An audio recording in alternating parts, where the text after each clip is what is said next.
Now that you have played around with Remix a little bit, it's time to actually get started writing some Solidity code. That's why you're here after all. So in this video, we are going to write a simple smart contract.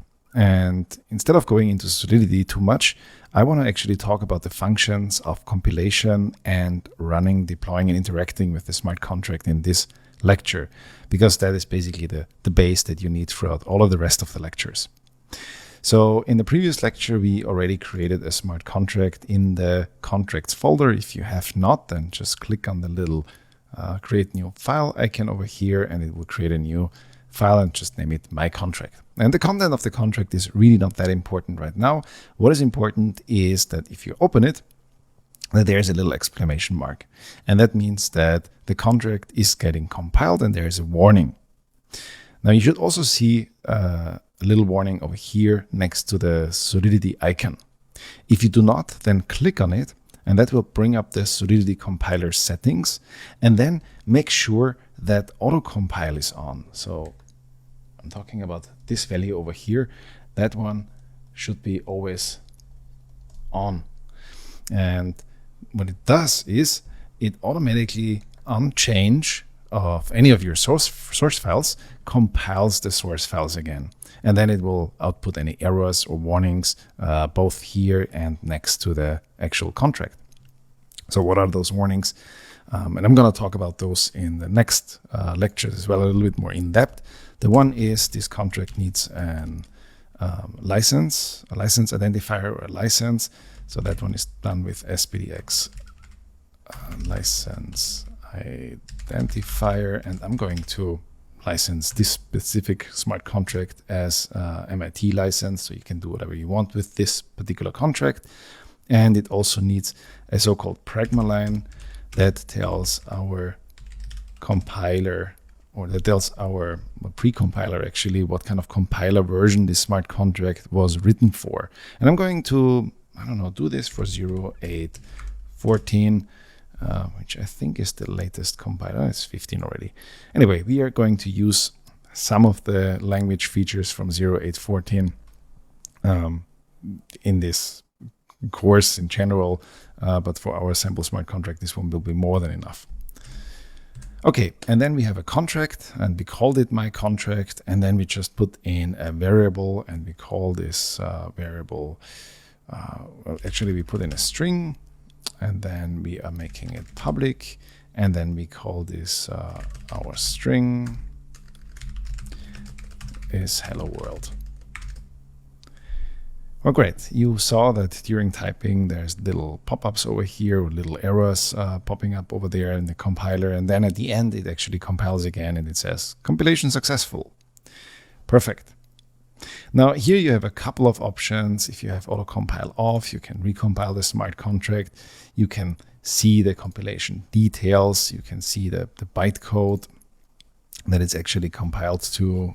Normally over here, further down, somewhere is the bytecode, the actual stuff that gets deployed on the blockchain. You see the ABI, which is an application binary interface. It's an array of all the functions, inputs and outputs that your contract has. You see deployment codes, assembly, and so on and so forth. So all of that is the compilation details. Now you have a compiled smart contract, but you somehow want to interact with it. And there are several options for that. Now, option number one is you could deploy it to mainnet, probably pay around, $20 to deploy that smart contract.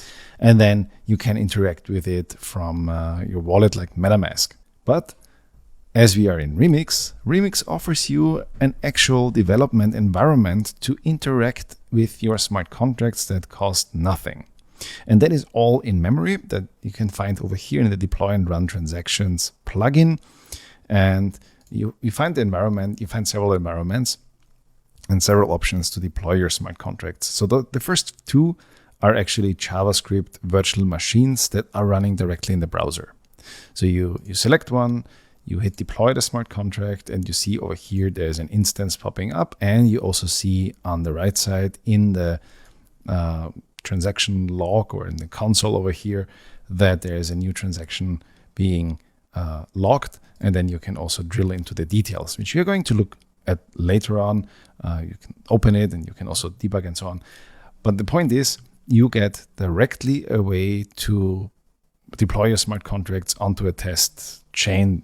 You have like 20 accounts, I think, with each 100 Ether, more than enough to do stuff on this during development.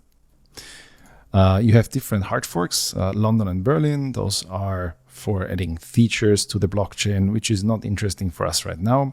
Then you have an injected Web3 provider, which would be MetaMask. If you have a MetaMask wallet, then it would inject itself as a Web3 object into the browser, and then you can do that. You don't have to follow here because we didn't go so far to actually work with MetaMask, but install it in the course. I still want to talk about it. You have a Web3 provider. That one would be a specific node that actually runs on a port on your machine or on like in Fura or anywhere where you can directly connect to. And then you have Hardhat providers, which is from Hardhat. You have a Ganache provider, which would be Ganache when you run it, and like the Hardhat node and the Ganache node, and Wallet Connect, which allows you to connect to with Wallet Connect to another provider. I haven't used Wallet Connect yet. I've used Ganache and Hardhat node and Web3 provider, injected Web3 Berlin. We are not going to use it, but London, we are going to use it quite a lot. So for this one, make sure you're going to stick with London. And then you hit again the deploy button. Make sure you have the right contract selected here. It's anyway just one contract, but if you have 20, 30, 40, 50, 100 contracts, make sure you have the right one selected over here. You don't need to send any value along. The gas is more than enough. We're talking about this later. Select one of the accounts over here and hit the deploy button.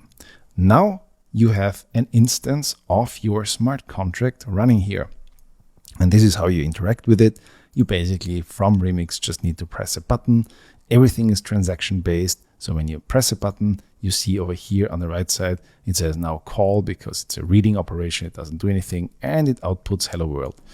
If you change your hello world to hello world on Earth, then you will see that your instance that you already deployed is not changing. You have to redeploy it and you get a different instance at a different address with the same button, but a different output. So this is how you interact, deploy, run your transactions, and so on within Remix. The last thing is to clean up. That is either you press F5, so you reload everything and you wipe the memory of this transaction, this VM, or you are just hitting here the little garbage icon to delete everything. But maybe it's even better to just reload everything, and we are back where we started. That was a lot to take in. So in the next lecture, we are going to talk a little bit more about in-depth smart contract scaffolding.